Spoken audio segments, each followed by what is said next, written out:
Let's get you the other story that is making news at the moment. The Taliban is expected to announce government formation in Kabul today. There were reports that Presidential Palace was ready for the swearing in of Mullah Baradar as the head of the government after Friday prayers on 3rd September. But late evening information was that some people, that the same had been postponed by them by a day. There are now reports of fissures over control of defense, internal security, religious affairs and justice amongst various factions, especially the Kandhari Taliban and the Haqqani faction of Taliban. Gaurav Sawant with this report.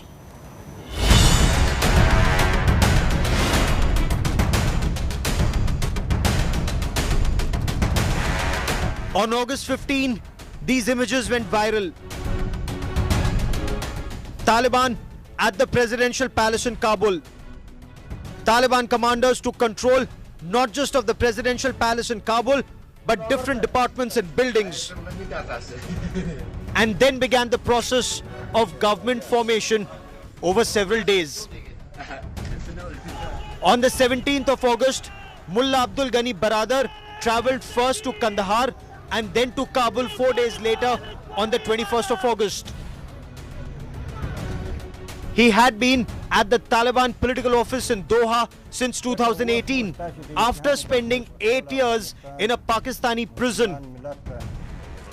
Pakistan's ISI had been extremely upset that he had reportedly been trying to carry out independent negotiations with the United States and the leaders in Afghanistan.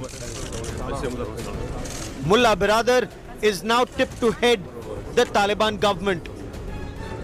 It's been over 18 days since Taliban occupied the Presidential Palace in Kabul and took control of Afghanistan. Almost every day there is news of the Taliban government being formed, but according to sources, information that's filtering out, there are major fissures within the Taliban and there is a major fight for power. Mullah Akhundzada has not been seen for years. He is the spiritual head of Taliban and was expected to lead Friday prayers on the 3rd of September before the announcement of the Taliban government. But that too did not happen. The Taliban released a picture of Mullah Akhundzada on the 30th of August. But it is not clear who all has he met in Kandahar since he arrived. There are reports that Sher Abbas Tanikzai is tipped to be Taliban's foreign minister. But there are reports of fissures between Mullah Yaqub, son of the founder of Taliban, Mullah Muhammad Omar, and Sirajuddin Haqqani over the control of weapons and soldiers. According to intelligence officials, there are fissures over control of various departments and ministries, including justice, religious affairs, and security. The Taliban comprises multiple factions, and when it came to ousting the United States or the Ashraf Ghani government, they were united.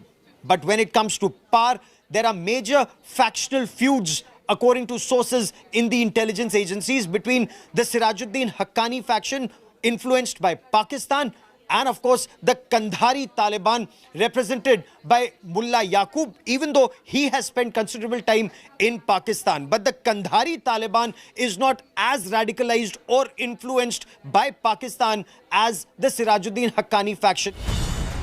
Coupled with this is the issue of an inclusive government. What role and powers will leaders in Afghanistan have? Will leaders like former President Hamid Karzai and former Chief Executive Dr. Abdullah be included or wield any real authority?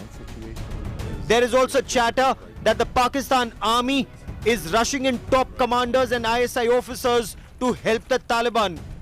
It is not clear whether this help is with combating the resistance at Panjshir or government formation in Kabul.